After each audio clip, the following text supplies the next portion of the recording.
स्वामी जगाची माऊली, स्वामी कृपेची साहुली, ऐसी निरंतर माया मी कुठे न पाहिली.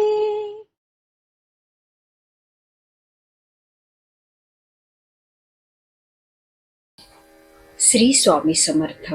सर्व मित्रमैत्रिणींचे आपल्या श्री दत्त अनुभूती परिवारामध्ये सहर्ष स्वागत आहे.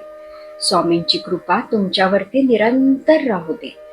आज आपण स्वामी भक्त गोपाळबुवा केळकर लिखित बखरीतील बखर क्रमांक 69 ऐकणार आहोत. पण त्यापूर्वी तुम्हाला एक विनंती करते की आपल्या श्री दत्त अनुभूती या चॅनलला सबस्क्राईब जरूर करा. शेअर, लाईक, कमेंट्स करायला विसरू नका.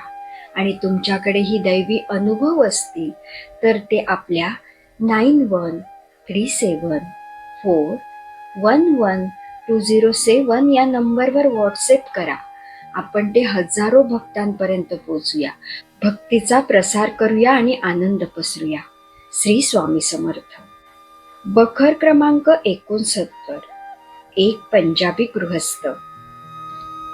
एक पंजाबी मनुष्य महारोगाने पिडलेला, शरीराने उंच, बोलण्यात धीट, शके 1786 मध्ये अक्कलकोटला आला. त्यावेळी महाराज साखर विहिरीवर होते. बरोबर सेवेकरी लोकही होते.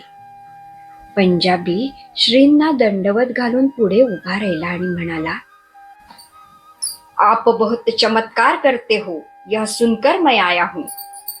हे त्याचे उद्धट भाषण ऐकून श्री समर्थ त्याला मोठ्या रागाने म्हणाले, गधे, चमत्कार गारुड़ के खेल में देखे नहीं, औरतों के साथ गलत बर्ताव करता है और तुझे चमत्कार चाहिए. आणि समर्थांनी त्याच्या वाईट कर्माचा पाडा वाचून दाखवला.